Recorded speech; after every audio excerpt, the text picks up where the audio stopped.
नमस्कार, न्यूज 24 पर आप देख रहे हैं सबसे बड़ा सवाल। आपके साथ मैं हूं अखिलेश आनंद। सिर्फ हंगामा खड़ा करना हमारा मकसद नहीं, कोशिश यह है कि सूरत बदलनी चाहिए। क्या यह फलसफा सिर्फ शब्दों के दायरे में ही सिमटा है या फिर हमारे देश के नेता भी ऐसा चाहते हैं कि सूरत बदले, महंगाई खत्म हो और वाकई अच्छे दिन आए? आज मोदी सरकार में बजट सत्र का पहला दिन महंगाई पर हुए शोर शराबे के बीच खत्म हो गया। हंगामे की वजह से लोकसभा नहीं चल सकी। संसद शुरू होने से पहले ही गरीबी के नए आंकड़ों ने सरकार की नींद उड़ा दी। रंगराजन कमेटी ने गरीबी की जो ताजा परिभाषा दी है, उसके मुताबिक शहरों में 47 रुपए कमाने वाले और गांव में 32 रुपए कमाने वाले को आप गरीब नहीं मान सकते। एक तो महंगाई से त्रस्त जनता, ऊपर से गरीबी का मजाक उड़ाते ऐसे आंकड़े। याद कीजिए, कभी ऐसे ही आंकड़ों पर नरेंद्र मोदी चुन चुनकर मनमोहन सरकार से सवाल पूछते थे। आज कांग्रेस मोदी सरकार को कोस रही है। यानी हर बार की तरह टोपी ट्रांसफर का यह सियासी खेल जारी है। देश गरीबी के नए आंकड़ों को देखकर दाल रोटी का खर्च जोड़ रहा है। यह सोच रहा है कि 40 रुपए किलो प्याज वाले भारत में 32 रुपए में आखिर क्या मिलेगा। और बड़ी बड़ी गाड़ियों में घूमने वाले नेता सड़क से संसद तक आम आदमी की लड़ाई लड़ने का दम भर रहे हैं। तो आज का सबसे बड़ा सवाल यही है कि क्या सियासी हंगामे से खत्म हो जाएगी महंगाई? क्या गरीबी पर रंगराजन कमेटी की रिपोर्ट एक मजाक है? और क्या शहर में 47 रुपए और गांव में 32 रुपए में गुजारा मुमकिन है? इन्हीं सवालों पर हम बात करेंगे अपने मेहमानों के साथ, लेकिन सबसे पहले आपको दिखाते हैं कि आखिर कैसे महंगाई पर घमासान छिड़ा है। माननीय सदस्यों, India has given this country the unemployment and price rise. I cannot believe प्रश्न नंबर that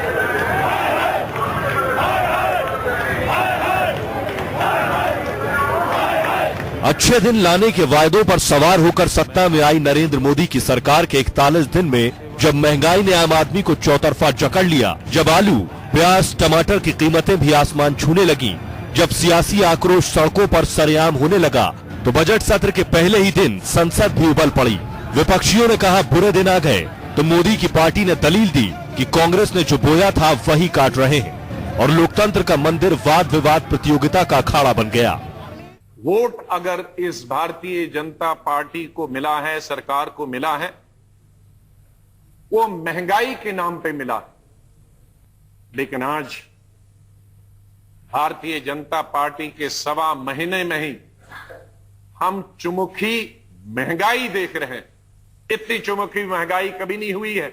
और बीजेपी को बिजनेस क्लास की पार्टी माना जाता है, तो जो इन्होंने इलेक्शन के ऊपर बिजनेस क्लास ने पैसा लगाया है, अब ये उसको सूद सहित, ब्याज सहित उसको ये अदा कर रहे हैं। मुझे नहीं लगता कि पूरे देश के अंदर ये महंगाई कम होगी। आपको बताना चाहिए था कि इन 10 सालों में आपने गरीबों के चौके चूल्हे तक एलपीजी क्यों नहीं पहुंचने दी। आपको ये भी बताना चाहिए था कि आपने 10 सालों में जो गरीब केरोसिन ऑयल इस्तेमाल करता है उसका दाम दिन दूना रात चौगुना क्यों बढ़ाया। और हमारी सरकार पे आप कहते हैं साहब डीजल का दाम बढ़ गया। डीजल का कहां बढ़ गया? देश इन दलीलों को सुनता रहा। संसद वही थी, पार्टियां वही थी, महंगाई भी वही थी, लेकिन भूमिका बदल चुकी थी। साल भर पहले इसी महंगाई पर बीजेपी हंगामा करती थी। अब कांग्रेस ने कमर कस ली। राहुल गांधी भी मोर्चा संभाल रहे थे। लोकसभा स्थगित करनी पड़ी। राज्यसभा में बहस चलती रही। हद तो तब हो गई जब बजट सत्र शुरू होने से पहले ही गरीबी के नए आंकड़े अखबारों की सुर्खियां बन गए। गरीबी के लिए तेंदुलकर कमेटी के मानकों को खारिज करते हुए रंगराजन कमेटी ने नई परिभाषा गढ़ दी, जिसके मुताबिक गांव में रोजाना 32 रुपए से ज्यादा कमाने वाला आदमी गरीब नहीं है, जबकि तेंदुलकर कमेटी ने रोजाना 27 रुपए कमाने वाले को गरीब नहीं माना था। इसी तरह से रंगराजन कमेटी शहर में रोजाना 47 रुपए कमाने वाले को गरीब नहीं मानती, जबकि तेंदुलकर कमेटी शहरों में 33 रुपए रोजाना कमाने वाले को गरीब नहीं मानती। अब जिस मुल्क में 40 रुपए किलो प्याज और टमाटर बिक रहा हो, वहाँ 32 रुपए कमाने वाले को अगर गरीब नहीं माना जाता, फिर इसे मजाक नहीं तो क्या कहेंगे? क्या मजाक हो रहा है सर देश पे? आप कहते हो 47 रुपए अगर आपके पास है शहर में तो आप गरीब नहीं है। अब पहले जब 32 रुपए कहा आपके तेंदुलकर कमेटी, तब पूरा हल्ला मच गया और बिल्कुल सही मचा। आज जो है नया कमेटी आई, कहती कि 47 रुपए जो है उससे उसके ऊपर आप गरीब नहीं है। अरे किसे बेवकूफ बना रहे हम सर? विडंबना तो यह है कि जब मनमोहन सिंह के राज में तेंदुलकर कमेटी ने गरीबी के आंकड़े पेश किए थे तो मोदी ने अपने चुनावी मंचों से सवालों की छड़ी लगा दी थी। 2004 से 2014 के बीच में राज भले ही बदल गया लेकिन हालात वही हैं। मोदी के एक मंत्री दलील दे रहे हैं कि अभी तो सिर्फ 41 दिन हुए, दूसरे मंत्री दिलासा देते हैं कि बजट का इंतजार कीजिए, सब ठीक हो जाएगा। ये जमाखोर हैं जिन्होंने खेल खराब किया है। एनडीए की सरकार को तो कार्यकाल संभाले अभी 5 सप्ताह हुए हैं, 6 सप्ताह भी पूरे नहीं हुए। ये पहला सत्र है एक छोटे सत्र के बाद जिसमें कल रेल बजट पे और बाद में आम बजट के ऊपर सरकार को अपनी नीतियां स्पष्ट करने का अवसर मिलेगा। तो अभी तक तो उन नीतियों की घोषणा भी नहीं हुई। हम सारे सदन से अपील करना चाहते हैं, आग्रह करना चाहते हैं कि सब लोग मिल करके कैसे क्या करते हैं कि ये जो महंगाई का समस्या, हाँ हम सरकार में हैं, हमारे खिलाफ में है तो आप बोलिए। अरे हमको तो बने हुए 41 दिन हुआ है। महंगाई आज लोगों को परेशान कर रही है। महंगाई एक सच्चाई है। आज ये सरकार संवेदनशीलता के साथ काम कर रही है। आपने जो बोया है अभी तो वही काटा जा रहा है। तो सबसे बड़ा सवाल यही है कि क्या सियासी हंगामे से खत्म हो जाएगी महंगाई, और क्या गरीबी के नए आंकड़ों में कुछ बदला, या फिर हर बार यूं ही होता रहेगा ये मजाक। Bureau report, news 24। और आज बजट सत्र का पहला दिन था। उम्मीद थी कि जनता जिन समस्याओं से त्रस्त है उसको लेकर सकारात्मक चर्चा होगी, कोई समाधान निकलेगा, कोई रास्ता निकलेगा। लेकिन लोकसभा की तस्वीर जो आज देखने को मिली वाकई बहुत चौंकाती है। हल्ला हंगामा हुआ और कार्यवाही स्थगित हो गई। तमाम सवालों पर हम चर्चा करेंगे। कई खास मेहमान हमारे साथ मौजूद हैं। भारतीय जनता पार्टी से श्रीकांत शर्मा हमारे साथ जुड़ चुके हैं। कांग्रेस के नेता अखिलेश प्रताप सिंह हमारे साथ मौजूद हैं। सीपीआई से अमरजीत कौर जी हमारे साथ जुड़ चुकी हैं और एनके सिंह साहब सीनियर जर्नलिस्ट हमारे साथ स्टूडियो में मौजूद हैं। आप तमाम मेहमानों का बहुत बहुत स्वागत है। और पहला सवाल श्रीकांत शर्मा जी आपसे है मेरा। आज सदन में, राज्यसभा में सीपीएम के नेता सीताराम येचुरी ने जो बयान दिया उसी से मैं इस बहस की शुरुआत करना चाह रहा हूं। सीताराम येचुरी ने कहा कि बीजेपी का यह कहना कि महंगाई हमें विरासत में मिली है, ऐसा लगता है कि मानो कोई रिले रेस चल रहा हो। मेरा आपसे सवाल है, क्या सिर्फ बैटन ट्रांसफर के लिए आप लोग सरकार में आए थे? जनता महंगाई से त्रस्त है तो क्या जो महंगाई का मशाल कांग्रेस के हाथ में था, क्या उसे सिर्फ लेकर आप आगे बढ़ना चाहते हैं? अखिलेश जी, मैं आपको स्पष्ट करूं कि दोनों सरकार की तुलना अभी 5 सप्ताह मोदी सरकार को बने हुए हैं। एक तरफ ये स्पष्ट है कि देश की जनता भी जानती है और ईमानदारी से आकलन अगर आप भी करें तो आप भी मानते हैं कि महंगाई को लेकर वर्तमान सरकार एक्शन में है, काम कर रही है और मोदी जी की सरकार प्रतिबद्ध है देश की जनता को महंगाई से निजात दिलाने के लिए। इसलिए जो आवश्यक वस्तु अधिनियम है वो लागू किया गया और 17 जून को सरकार की बैठक हुई, उसमें प्याज के निर्यात के दाम तय किए गए। 2 जुलाई को सरकार की बैठक हुई, उसमें और श्रीकांत जी जो बयानात आ रहे हैं ना, देखिए आपके पार्टी के नेता जो बयान दे रहे हैं, श्रीकांत जी सुन लीजिए, ऐसा लगता है कि मान लो जो महंगाई की मशाल थाम रखी थी कांग्रेस ने, उसी को आप आगे लेकर चलना चाह रहे हैं। इन बातों को कहने का क्या मतलब है कि जमाखोर महंगाई को बढ़ा रहे हैं, कालाबाजारी महंगाई को बढ़ा रहे हैं? यही बातें तो कांग्रेस के जो वित्त मंत्री थे, यूपीए के जो वित्त मंत्री थे चिदम्बरम साहब, वो भी कहते थे, तब आप लोग इसकी आलोचना करते थे। अखिलेश जी, आप फिर थोड़ा सा मैं यह तो कम्युनिकेट नहीं कर पा रहा हूं, आप यह समझ नहीं पा रहे हैं। आप बहुत समझदार पत्रकार हैं। जमाखोरों के खिलाफ सरकार कार्रवाई कर रही है और आप ये चाहते हैं कि 10 साल का जो कुशासन है कांग्रेस का, उसकी जो गलत आर्थिक नीतियां हैं, एक फसल का चक्र पूरा होने में भी समय लगता है, 6 महीने का समय लगता है। अच्छा, मैं मानता हूं कि देश की जनता की अपेक्षा हमसे बहुत है और ये अच्छी बात है, हम इसका स्वागत भी करते हैं। लेकिन आपके चैनल के माध्यम से और आपके माध्यम से हम आश्वस्त करना चाहते हैं कि महंगाई को लेकर सरकार बहुत चिंतित है, प्रभावी कदम सरकार उठा रही है। हम लोग उम्मीद यही कर रहे हैं श्रीकांत जी कि जिस चक्र का आप जिक्र कर रहे हैं ना, वो चक्र जल्दी कंप्लीट हो, क्योंकि जनता दुष्चक्र में फंसी हुई है, बहुत परेशान है, उसे समझ में नहीं आ रहा है कि क्या करें, महंगाई से त्रस्त है। अखिलेश प्रताप सिंह जी हमारे साथ कांग्रेस से हैं। अखिलेश जी, आज लोकसभा में जो हल्ला हंगामा हुआ, मेरा सवाल आपसे यह है कि क्या सियासी हंगामे से महंगाई खत्म होगी? ऐसा लगा कि मानो सिर्फ और सिर्फ खालिस राजनीति हो रही है सदन में। अखिलेश जी, मैं आपको कुछ चीजें स्मरण कराऊंगा। सत्ता में आने के पहले मोदी जी और बीजेपी के नेता क्या बोलते थे वो बताने की आवश्यकता नहीं है। सत्ता में आने के बाद मोदी जी ने महंगाई पे सबसे पहले क्या बोला कि कड़वी दवा मिलेगी, वित्त मंत्री ने क्या बोला जी, सुविधा चाहिए तो और आपको पे करना होगा। एक मंत्री ने कहा कि हम हनुमान मत समझो भाई, हम नहीं कम कर पाएंगे। एक मंत्री ने कहा कि हमारे पास कोई जादू का डंडा नहीं है कि हम तुम्हारी महंगाई कंट्रोल कर देंगे। ये तो आपके मंत्री भी कहा महंगाई करते थे। कंट्रोल करने की जो बात कर रहे हैं कि हम प्रयासरत हैं, तो आपके मंत्री भी अक्सर ये बयान दिया करते थे। शरद पवार साहब ने तो कई मौकों पर कहा था कि कौन सी जादू की छड़ी है मेरे पास। प्रधानमंत्री मनमोहन सिंह ने भी कहा था। छोड़िए, हम तो बुरे थे, हम तो गए, इसीलिए हमारी चिंता छोड़िए। जो जादूगर थे उनकी बात हम कर रहे हैं जी। और महंगाई कंट्रोल करने के लिए क्या कर रहे हैं? प्रदेशों को छह मीटिंगें दिल्ली में हुई, प्रदेशों को चिट्ठी चली जा रही है, कालाबाजारियों को रोको, आढ़तियों को रोको, आप कार्रवाई करो। मतलब खुद रिस्पॉन्सिबिलिटी वो नहीं कर रहे हैं। अच्छा, वो दे रहे हैं प्रदेशों को कि तुम्हारा ये काम है, तुम नियंत्रित करो।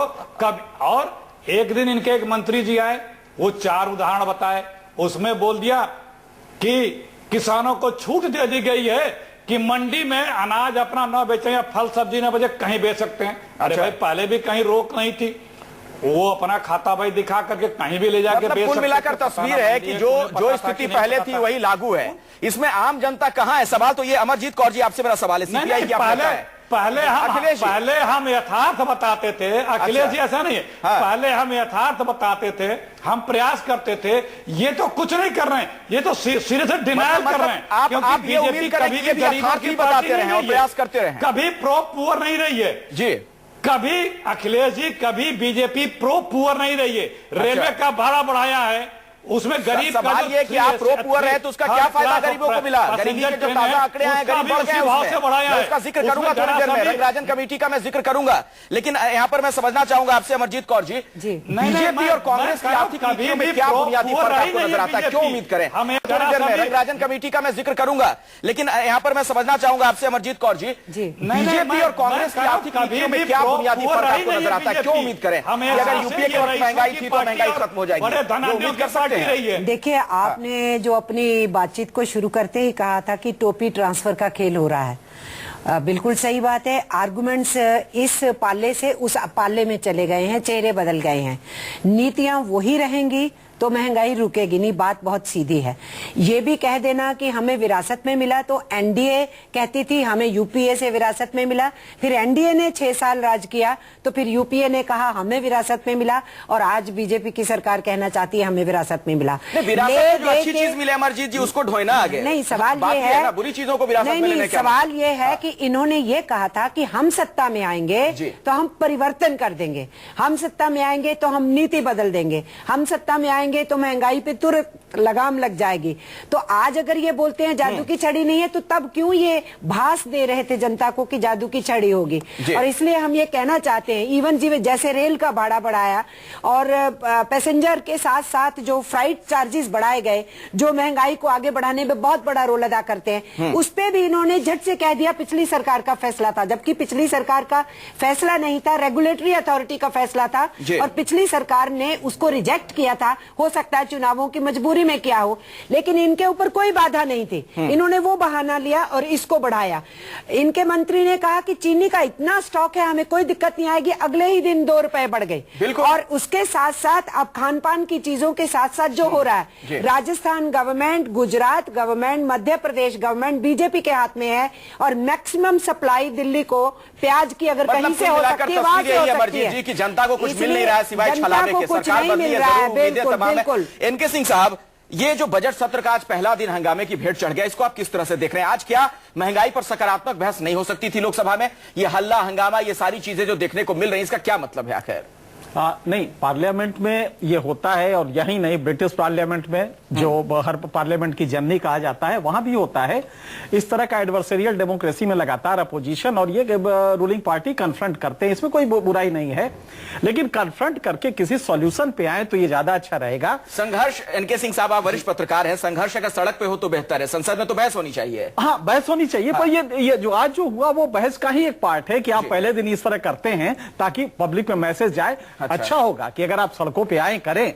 लेकिन यहाँ पे दो चीजें हैं। एक तो अखिलेश जी ने जो कहा कि राज्यों को, देखिए इसेंशियल कमोडिटीज एक्ट में इनेबलिंग प्रोविजन, अभी जो नोटिफिकेशन हुआ है वो इनेबलिंग प्रोविजन है, जिसको कि कई राज्यों ने कहा था कि भाई इनेबल कीजिए ताकि जमाखोरों का एक सर्टेन परसेंटेज रखें, क्वांटम रखें जिन्स का, और उससे ऊपर होगा तो हम उनको अरेस्ट करेंगे। तो ये इनेबलिंग प्रोविजन उन्होंने नोटिफिकेशन में दे दिया, और ये स्टेट सब्जेक्ट है इसलिए इसका रोल बहुत ज्यादा नहीं होता। लेकिन हाँ, कंट्रोल करने में महंगाई बहुत बड़ा रोल केंद्र सरकार का रहता है। क्या वजह है कि आप सरकार में आते हैं तो सेंसेक्स तो बढ़ जाता है लेकिन प्याज कम नहीं होता। कौन है? जमाखोर भी आपके अपने हैं, सेंसेक्स वाले भी आपके अपने हैं। तो एनालाइज ये करना है कि जमाखोर को ये मैसेज क्यों नहीं गया। सेंसेक्स को तो बहुत अच्छा है कि सेंसेक्स को आपने कहा इन्वेस्टमेंट क्लाइमेट अगर आ रहा है देश में तो बहुत अच्छी बात है, लेकिन कम से कम जमाखोरों को ये टर्स मैसेज जाना चाहिए था कि नहीं, ये हम बर्दाश्त नहीं करेंगे। और ये पहले दिन जाना चाहिए था, जिस दिन हम हिंदी और कश्मीर के लिए लड़ रहे थे, उस दिन जाना चाहिए था कि 0 टॉलरेंस होगी अगर आपने प्याज दबाया। फैक्ट यह है कि 24 लाख टन ज्यादा प्याज का उत्पादन हुआ है। फैक्ट यह है कि एक्सपोर्ट कम हुआ है। इसके बावजूद अगर दबाया जा रहा है तो सीधी सी बात है कि जमाखोर क्यों उत्साहित है। इसलिए आपका मैसेज जो जा रहा है वो शायद गलत है। सिंह जी, इस बढ़ती हुई महंगाई में गरीबों के साथ एक और बड़ा मजाक हुआ, उस पर भी मैं चर्चा करना चाहूंगा। रंगराजन समिति की जो रिपोर्ट आई है उसके मुताबिक गांव में 32 रुपए जो शख्स कमा रहा है, 32 रुपए या उससे ज्यादा, और शहरों में 47 रुपए से ज्यादा कमाने वाला गरीब नहीं है। दिन का गुजारा वो दिन भर अपने कर सकता है। क्या इससे सहमत है श्रीकांत शर्मा जी? आप बीजेपी के नेता हैं, आप क्या लागू करेंगे इस रिपोर्ट को? आप देखिए अखिलेश जी, ये सब कांग्रेस ने, चाहे तेंदुलकर कमेटी हो चाहे रंगराजन कमेटी हो, ये कभी कहते रहे कि गरीबी कम हो, गरीब लोग कम हो गए, कभी कहते रहे गरीब लोग बढ़ गए, कभी कहते रहे कि मनरेगा जैसी ऐसी योजना चल रही है जिससे हम देश में गरीबी को कम कर रहे हैं। ये पूरे 10 साल में यही नहीं तय कर पाए कि गरीबी की रेखा के नीचे अल्टीमेटली कितने लोग रह रहे हैं। 65 साल में नहीं हो पाया। पूरा कंफ्यूजन है और कंफ्यूजन में इन्होंने 10 साल की सरकार चलाई और उसी का जो भुगतान है अब ये सब लोगों के सामने है। लेकिन हम इस पर कोई बहाना नहीं ले रहे, कोई एक्सक्यूज नहीं ले रहे। हमारे सामने जो हालात है उसका मैंने आपको विस्तार से चर्चा की और हम प्रतिबद्ध हैं। नहीं, मेरा सीधा सवाल है, रंगराजन समिति की जो रिपोर्ट है उससे आप इत्तेफाक रखते हैं? सिंह साहब, श्रीकांत शर्मा जी,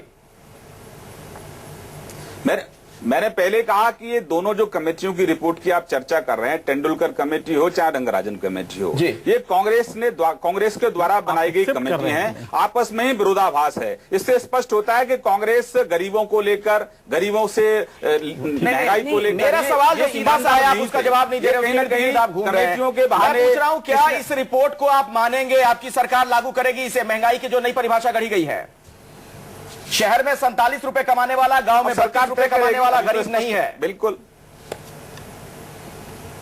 अब सरकार के पास रिपोर्ट आएगी, सरकार तय करेगी और हम आपसे बातचीत करते रहते, हर दिन आपसे बातचीत करते हैं, शाम को डिस्कशन होगा, फिर आपसे बात करेंगे। सरकार के पास रिपोर्ट आए, सरकार क्या फैसला करती है वो सरकार के बारे में बात करेंगे आपसे। मेरा भी एक सवाल सुन लीजिए। मेरा ये सवाल है कि आपको 6 साल मिले थे एनडीए की सरकार चलाने के दौरान, आपने क्यों नहीं जो पूरे मापदंड होते हैं गरीबी की रेखा को तय करने के, ऊपर नीचे करने के, उन मापदंडों में आपने परिवर्तन क्यों नहीं कर लिया? आज आप कह रहे हैं Tendulkar committee, Saxena committee, Arjun Sen Gupta committee ये इनका है जी, उन्होंने बनाई रंगराजन। क्वेश्चन ये है, जब आपको मौका मिला था तो आपने तो कुछ नहीं किया, उसमें तब्दीली नहीं की। 6 साल तक आप राज में थे, तो ले दे के आप ये कहना चाहते हैं कि ये कमेटियां आएंगी, जो चलता आया है गरीब कम दिखाने हैं तो उस सीमा रेखा को थोड़ा ऊपर कर दो। देखिए बहुत ही महत्वपूर्ण सवाल है। अमरजीत जी जो कह रहे हैं, अखिलेश जी मैं आपसे समझना चाहूंगा, यहां गरीबों को आंकड़ों में क्यों घेर दिया जाता है? तेंदुलकर कमेटी की रिपोर्ट आपके वक्त भी आई थी जब यूपीए की सरकार थी,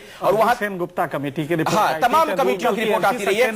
65 साल में आज हम ये डिसाइड नहीं कर पा रहे हैं देश में गरीब कौन है।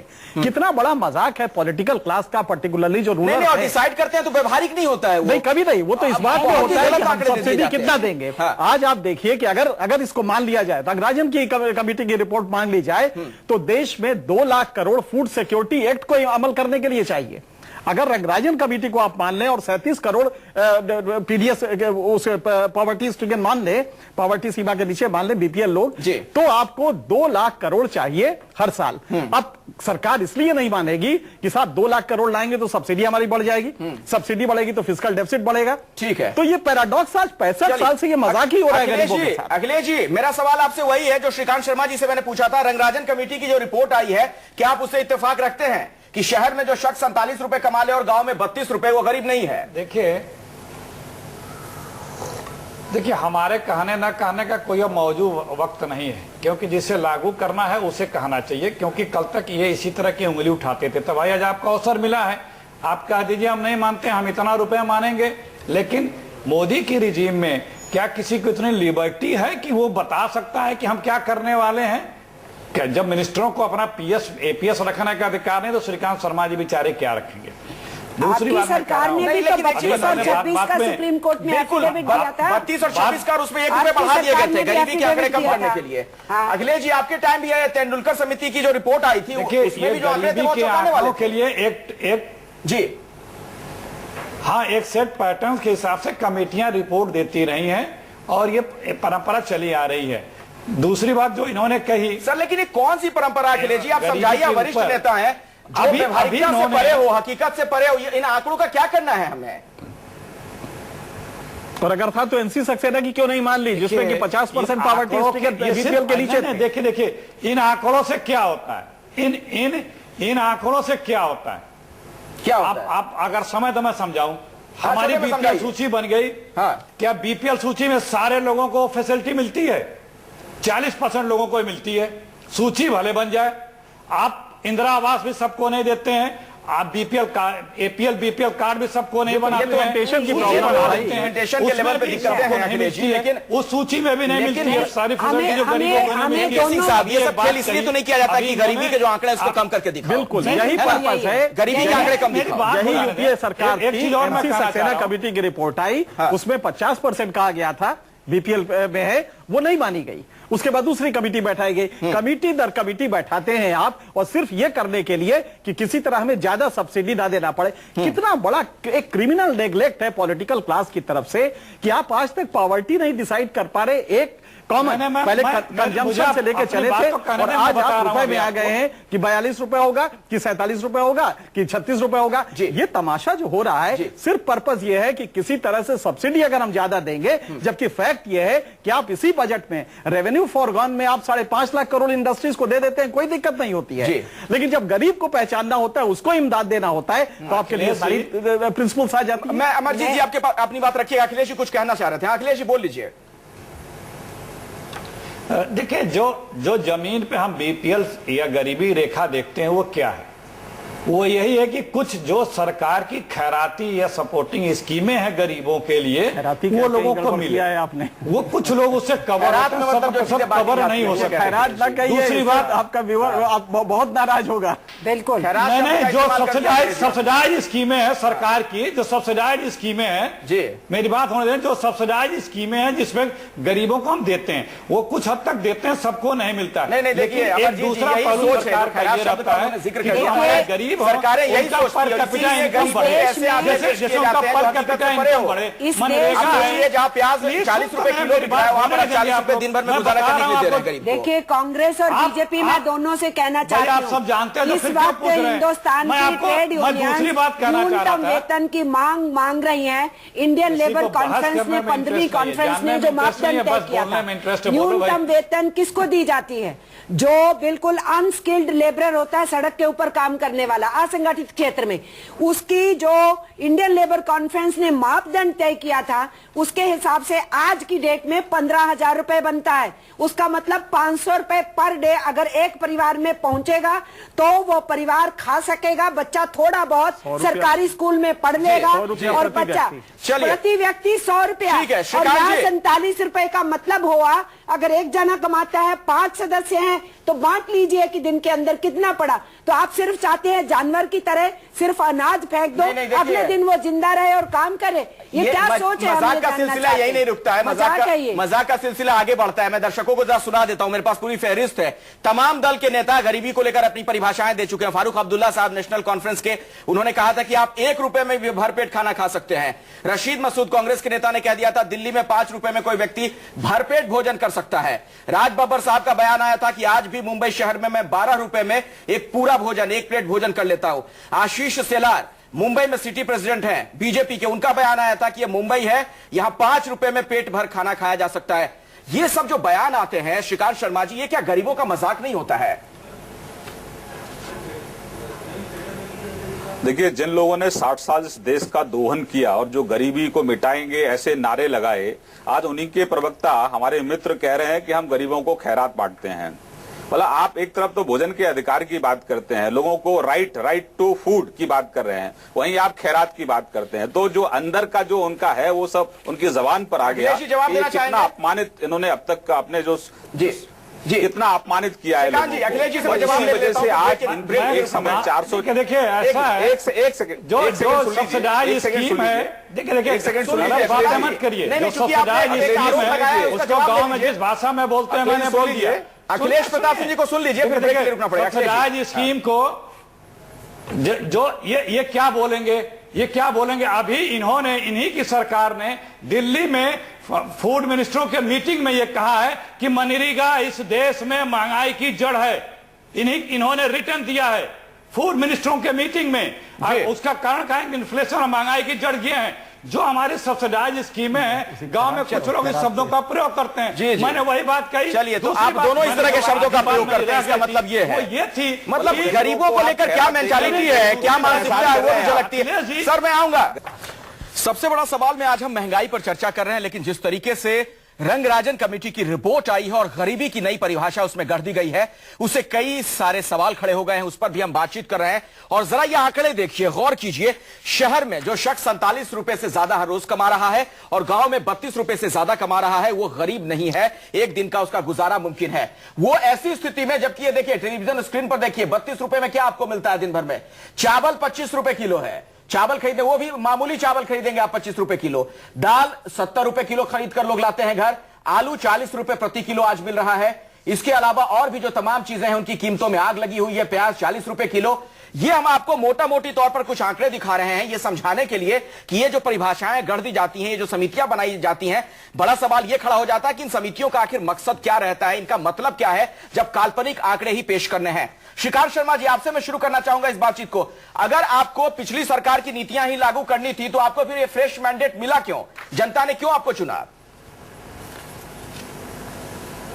देखिए, एक तो मैं आपको स्पष्ट कर दूं, ये जो आंकड़े आप दिखा रहे हैं हमारी सरकार के आंकड़े नहीं है, ये मनमोहन सरकार के आंकड़े हैं, स्पष्ट था। दूसरी मैं ये बात कहता हूं, एनके सिंह साहब कह रहे थे कि आपने जमाखोरों के खिलाफ आप थोड़े से प्रो है, ये बिल्कुल बेबुनियाद है। आज मोदी जी की सरकार प्रोएक्टिव है और इसी वजह से जो प्याज 100 रुपए किलो तक बिक सकता था, आलू 100 रुपए तक जा सकता था, जो कि कांग्रेस ने अपने कार्यकाल में किया है, उसको एक सीमा से आगे सरकार ने नहीं बढ़ने दिया। क्योंकि सरकार बहुत एक्टिव है। लेकिन ये जो सरकार ने 500 रुपए, वो सीमा भी बहुत ज्यादा है के हिसाब से, वो सीमा भी बहुत ज्यादा है जो लक्ष्मण रेखा आप लोगों ने खींची है कि इससे आगे ना बढ़ेगा।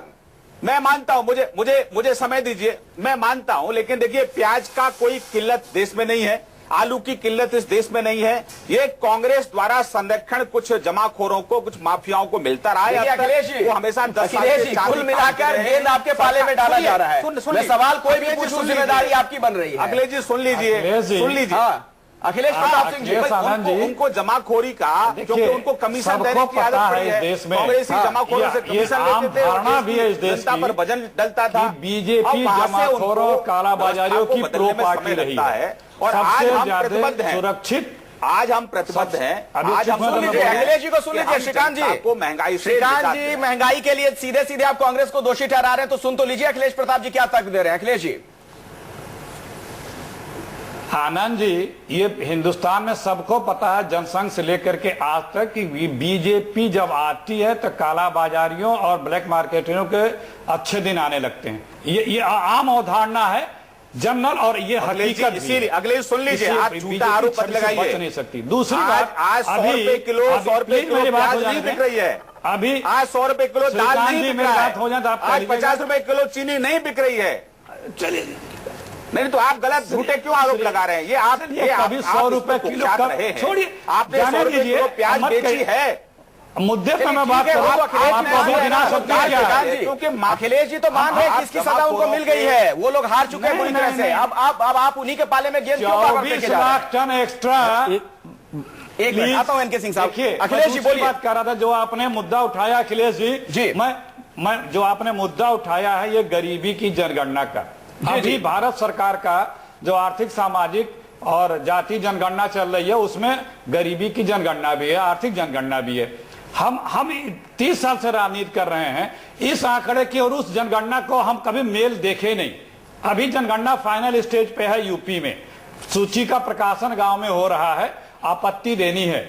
उसके जो 4-5 पॉइंट है कि अगर एक परिवार है, 5 बच्चे हैं, 1 एकड़ खेत नहीं है, तो उसमें तो भिन्न है, जिसको हम गरीब मान रहे हैं। ये गणना कहाँ काम आती है, हमारे समझ में नहीं आती है। लेकिन जो जनगणना फिर भी हो रही है, जो है, पहले होती रही है गांव में गरीबी की, वो इस जनगणना से भिन्न होती है, जो हम देख रहे हैं। और तीसरी बात अखिलेश जी, जब तक सबका पर कैपिटा, हर नागरिक का पर कैपिटा इनकम नहीं बढ़ेगा, तब तक गरीबी रेखा, गरीबी से ऊपर लोग नहीं उठेंगे। पिछले 10 वर्षों में ये बढ़ा है, यही कारण है कि बहुत बड़ा परसेंटेज 12-13% लोग गरीबी रेखा से ऊपर लोअर मिडिल क्लास और मिडिल क्लास में पहुंचे हैं।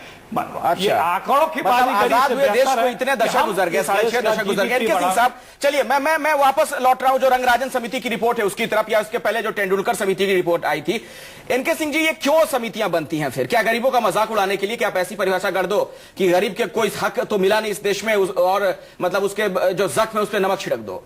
नहीं, मुझे लगता है कि इस देश में गरीब पहचानने के लिए बहुत ज्यादा मेहनत करने की जरूरत नहीं है। आप ऊपर का लेवल निकाल दीजिए, बहुत आसान होगा आपको। और ये कई इकोनॉमिस्ट ने कहा भी है कि इजीएस्ट वे है कि आप जो मिनिमम ब्रैकेट में आता है उसको आइडेंटिफाई कर लीजिए, उसके कंजम्पशन पैटर्न को लेके। बाकी सब हैं वो गरीब हैं, लेकिन ये सरकार नहीं करती है, लिहाजा वो कभी कंजम्पशन पे जाती है, कभी उसके पर कैपिटा कंजम्पशन के बेसिस पे करती है। ये जो पैटर्न है आपका, ये कंजम्पशन को लेके है कि आप दाल कितनी बार महीने में खाते हैं, ये सब पूछ के आप करते हैं, कंजम्पशन पैटर्न पे करते हैं। अर्जुन सेन गुप्ता ने एक अपना फॉर्मूला बनाया था, तेंदुलकर ने एक फॉर्मूला बनाया। करते हैं जो आंकड़े हकीकत से बहुत दूर हैं, बहुत दूर है कि आप 45 में आप योजना भवन में बैठ के गरीबी का आकलन कभी नहीं कर सकते, क्योंकि आपको मालूम नहीं है कि 25 रुपए में जलालत कितनी झेलनी पड़ती है। उसको आटा नहीं मिलता है, 20 रुपए किलो आटा नहीं मिलता है। एक आंकड़ा मैं आपके सामने इनके सिंह साहब रख रहा हूं, गरीबों का मजाक कैसे उड़ाया जाता है इस देश में। सितंबर 2011 में तेंदुलकर कमेटी की रिपोर्ट आई थी, तो उसमें कहा यह गया कि गांव में जो शख्स 26 रुपए से ज्यादा कमा ले और शहर में 32 रुपए से ज्यादा, वो गरीब नहीं है। कांग्रेस की जो सरकार उस वक्त की थी, उसने क्या किया जुलाई 2013 में कि 1 रुपए, दोनों जगहों पर 1 रुपए बढ़ा दिए गए, यानी 27 रुपए गांव में और 33 रुपए शहर में कर दिए गए। इससे क्या हुआ कि गरीबी का जो आंकड़ा था वो 15% कम हो गया। तो ये खेल क्या इसलिए किया जाता है? आई वॉश है ये। सिर्फ इसलिए है कि आप जितना ही आंकड़ा कम रखेंगे और इसी के बेसिस पे जब वहां से केंद्र राज्य सरकारें कहती भी हैं कि भाई मेरे यहां गरीबी इतनी है, तो कहते नहीं, इसी लेवल पे नापो, आपको इससे ऊपर गरीब बनाने ही नहीं है। लिहाजा जो मदद दी जाती है, जो वेलफेयर स्कीम्स है, उसको एक फिक्स कर दिया जाता है कि इतने % ही गरीब होने चाहिए, इसके ऊपर वाला नहीं मानेंगे हम। ये एक पैटर्न बना के रख दिया जाता है ताकि हमारा जो सब्सिडी है वो हायर ना हो। हम क्यों नहीं करते हैं कि हम जो ऊपर का कंजम्पशन लेवल है उसको छोड़ के बाकी सारे को गरीब मान ले। यूनिवर्सल फूड सिक्योरिटी क्यों नहीं दे सकते? आज हमारे पास इखराज पड़ा हुआ है, लेकिन हम यूनिवर्सल फूड सिक्योरिटी नहीं करते। एक चीज मैं और बता दूं, जो श्रीकांत जी ने कहा था अभी, फैक्ट हम आपको बता दें, हमने सिर्फ ये कहा था कि अगर उत्साहित सेंसेक्स वाला हो सकता है तो जमाखोर क्यों उत्साहित होता है। मैं सिर्फ ये कह रहा था, एक इशारा था कि पहले ही दिन कर देते, एक मैसेज दे देते तो 35 दिन ना लगते और तब शायद ये रेट कंटेन हो जाता। बिल्कुल, अब मैं प्याज की आपको एक बात बता दूं, प्याज का प्रोडक्शन 24 लाख टन ज्यादा हुआ है, एक्सपोर्ट कम हुआ है, फिर प्याज क्यों बढ़ रहा है? बिल्कुल, इसलिए गवर्नमेंट आता हूं मैं आपके पास। श्रीकांत जी, मुझे लगता है इसका जवाब देना चाहिए। इनके सिंह साहब ने बहुत ही महत्वपूर्ण सवाल खड़े किए हैं, आप अपनी पीठ नहीं थपथपा सकते ऐसे में। श्रीकांत जी, बहुत ही महत्वपूर्ण बातें हैं इनके सिंह साहब कह रहे हैं, और सिर्फ ये कहकर आप नहीं बच सकते हैं कि आपको गरीबी और ये महंगाई जो है विरासत में मिली है। देखिए, मैंने नहीं कहा, आपको वास्तविकता मैंने आपको बताई है। और देखिए अखिलेश जी, आप बहुत वरिष्ठ पत्रकार हैं, मैं विनम्र प्रार्थना करना चाहता हूं आपसे कि देखिए, जो पॉलिटिकल लोग हैं वो अपनी लाइन रखते हैं, आपके चैनल को लोग बहुत देखते हैं, आपकी टीआरपी बहुत अच्छी है, पत्रकार की लाइन रखिए। ये जो समिति की रिपोर्ट आई है रंगराजन और ये तेंदुलकर, ये हमारी कमेटी नहीं है, हमारी मैं नहीं कह रहा हूं कि आपकी समिति है, मैं कह रहा हूं आप इससे इत्तेफाक रखते हैं कि नहीं, जिसका आप खुलकर मुझे जवाब नहीं दे रहे हैं। मैंने आपसे साफ साफ पूछा, रंगराजन समिति की जो रिपोर्ट आई है, मैं कह रहा हूं सरकार, क्या आप इससे इत्तेफाक रखते हैं? कह रहा हूं ना आपसे, हाँ, मैं आपको, आप सुनने का थोड़ा पेशेंस रखेंगे तो मैं, सरकार के पास आने दो समिति की रिपोर्ट, सरकार फैसला लेगी और आप भी यही, हम भी यही, कल फिर मुलाकात करेंगे आपसे। दूसरी बात जो आप बता रहे हैं, एनके सिंह साहब कह रहे हैं, भाई वास्तविकता है इस देश में महंगाई है। एक आपके सामने ऐसी सरकार है जो प्रोएक्टिव होकर महंगाई पर काबू पाने की कोशिश कर रही है।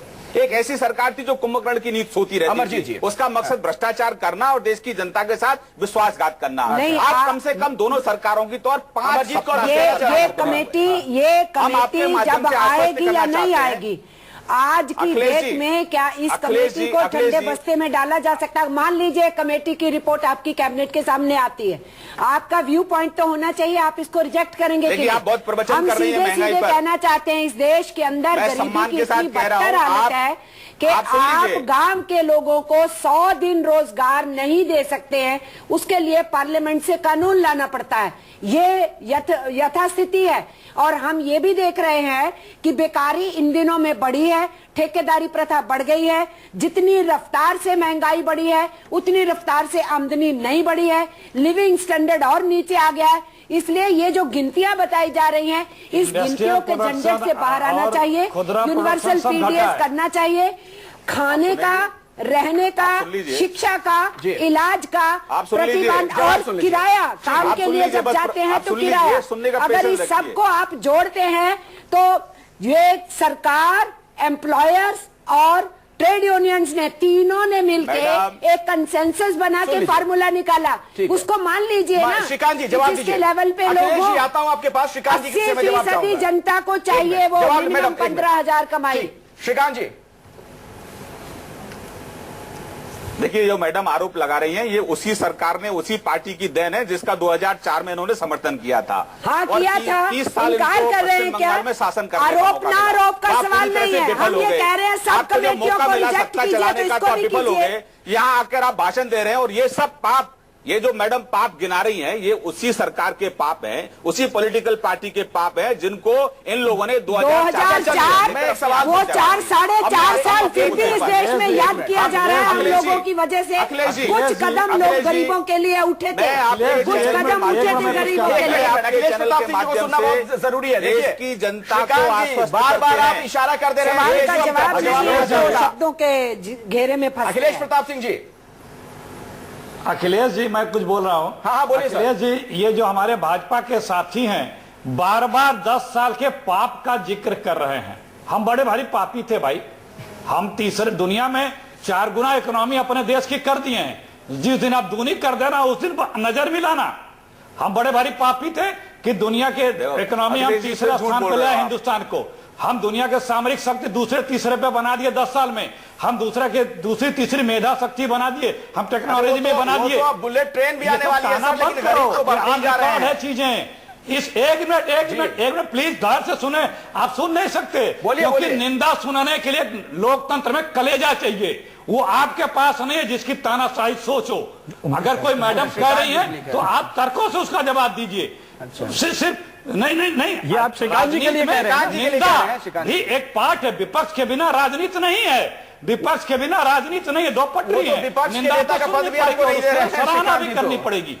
नहीं, अखिलेश जी, विपक्ष के नेता का पद भी नहीं मिल रहा, वो तो आपको। मैं वही कह रहा हूं। देखिए, ये हर बात पे ये 3 बातें मेन कहते थे कि हम आएंगे तो महंगाई छूमंतर कर देंगे, हम आएंगे तो भ्रष्टाचार पर ऐसी नकेल लगाएंगे कि कहीं भ्रष्टाचार नहीं दिखेगा, हम आएंगे तो रोजगार के बाहर आ जाएंगे।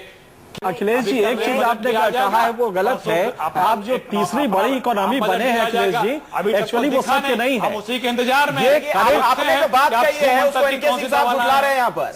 अखिलेश जी, एनके सिंह साहब आपके एक तथ्य पर सवाल खड़े कर रहे हैं। तथ्य अखिलेश जी आप अक्सर कहते हैं, मैं आपको बता दूं, ये जो आप कहते हैं तीसरी सबसे बड़ी इकोनॉमी है, ये करंट प्राइस पे होता है। कोई इकोनॉमिस्ट इसको नहीं मानता है। ये करंट प्राइस पे जो कमोडिटी बास्केट होता है, अगर आपकी महंगाई बढ़ेगी तो आपका जीडीपी बढ़ जाएगा। ये महंगाई बढ़ने की वजह से हुआ है, इसको ना कोट कीजिए, ये नेगेटिव जाता है। हमारी इकोनॉमी तीसरी किस पे है कि नहीं? जिस पे 11 नहीं भाई, 10वें नंबर पे है यार, तीसरे पे नहीं है। ये कमोडिटी बास्केट की वजह से है, जिसमें महंगाई बढ़ी हुई है, महंगाई की वजह से है। 2004 में 4,85,000 कितने नंबर हमारा बजट था। अच्छा, मैं तो इसी इंतजार में हूं, बजट आने वाला है। और 10 को ये जो पाप धोने की बात कर रहे हैं श्रीकांत जी, ये 8 और 10 के बजट में तो दिखाई देगा कि नहीं?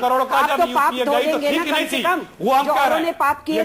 तो बताएं। अच्छा अखिलेश जी, लेकिन ये चर्चा सदन में क्यों नहीं? मेरा सवाल आपसे ये है, सदन में ये चर्चा क्यों नहीं?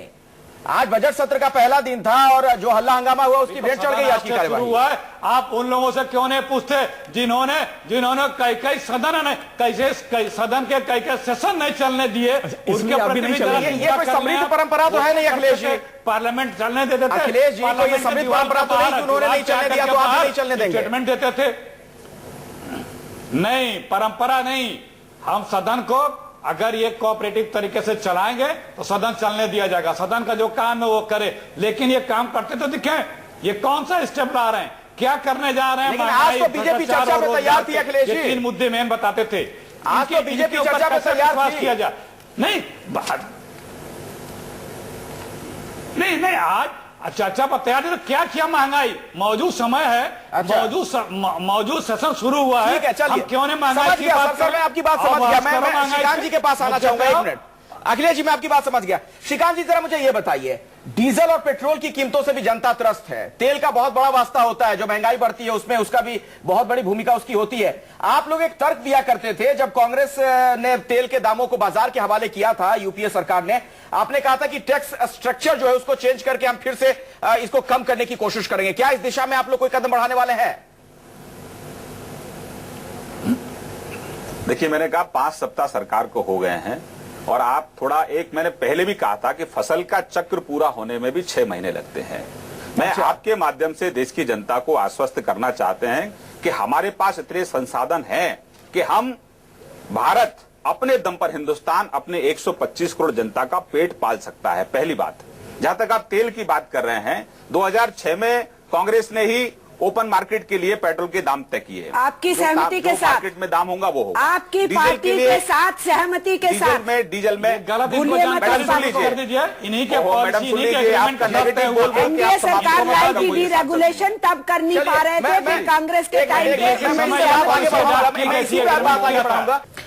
तो सबसे बड़ा सवाल में आज हम चर्चा कर रहे हैं लगातार बढ़ती महंगाई पर। क्या इस महंगाई से मोदी सरकार हमें निजात दिलवा पाएगी? ये एक बड़ा सवाल है। लेकिन इन सबके बीच जिस तरीके से रंग राजन समिति की रिपोर्ट आई है गरीबी को लेकर और जो आंकड़े इसमें पेश किए गए हैं, उससे कई सवाल खड़े हुए हैं। एक बार फिर से अपने दर्शकों को बता दें, इस कमेटी की रिपोर्ट के मुताबिक शहर में 47 रुपए से ज्यादा कमाने वाला शख्स और गांव में 32 रुपए से ज्यादा कमाने वाला शख्स गरीब नहीं है।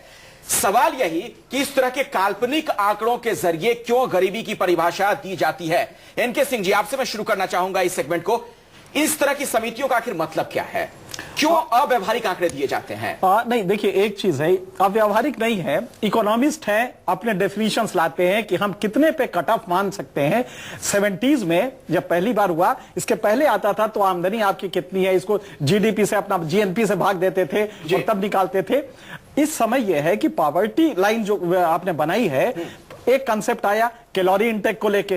पहले ये कंसेप्ट चला कि कितनी कैलोरी, अगर 2200 खाता है शहर का आदमी तो गरीबी से ऊपर है, 2400 अगर देहात के कैलोरी 2400 अगर लेता है गांव का आदमी तो वो गरीबी सीमा से ऊपर है। कैलोरी का चला। हाँ। उसके बाद आपने कंजम्पशन पैटर्न को देखा और ये माना कि साहब ये आदमी मंथली कितना खाता है दाल, वीकली कितना खाता है। अब आप इन सबको छोड़ के एक नए कंसेप्ट पे आ रहे हैं जो रंगराजन ने दिया है। ठीक है, कुल मिला के लेकिन करते हैं इसमें जो आंकड़े हैं उससे सवाल खड़े हो रहे हैं। और आखिरी कमेंट आप तीनों से मैं चाहूंगा छोटे में हाँ या ना में जवाब दे तो मुझे ज्यादा अच्छा लगेगा। श्रीकांत जी, पहले मैं आपसे जानना चाहूंगा, क्या आप लोगों को ये आंकड़े व्यवहारिक लग रहे हैं? देखिए, पहले स्पष्ट कर दूं, ये मोदी सरकार के आंकड़े नहीं, ये बेईमान भ्रष्टाचारी जनविरोधी सरकार सोनिया जी की सरकार के आंकड़े। चलिए ठीक है, मैंने आपसे कुछ और सवाल पूछा था। अखिलेश प्रसाद जी, संसाधन है, ठीक है, 125 करोड़ जनता को, 125 करोड़ वक्त इतना ही। अखिलेश जी, हाँ या ना में जवाब दीजिए, क्या आपको लगता है ये आंकड़े व्यवहारिक हैं? उसके लिए हम आश्वस्त करना चाहते हैं। नहीं, जिस प्रकार से सरकार के पास भाजपा के रिपोर्ट नेता आएगी, बता सरकार रहे हैं, तो तय लगता है कि इसको नहीं मानेंगे और इन्हें जो है इस आंकड़े से ज्यादा 4 गुना बढ़ा करके आंकड़े मान लेने चाहिए। अच्छा, अगर ये ठीक है। हाँ मैडम, ये आंकड़े बिल्कुल व्यवहारिक नहीं है, गरीबों का मजाक है। अगर क्लोजेस्ट कोई था तो अर्जुन सेन गुप्ता कमीशन की रिपोर्ट क्लोजेस्ट थी। बिल्कुल। तो महंगाई तो कम हो नहीं रही है, लेकिन गरीबों के साथ मजाक का सिलसिला लगातार जारी है। आज सबसे बड़ा सवाल में फिलहाल इतना ही। आप तमाम मेहमानों का चर्चा में शिरकत करने के लिए बहुत बहुत शुक्रिया। एक छोटा सा ब्रेक के बाद भी न्यूज़ 24 पर खबरें लगातार जारी हैं।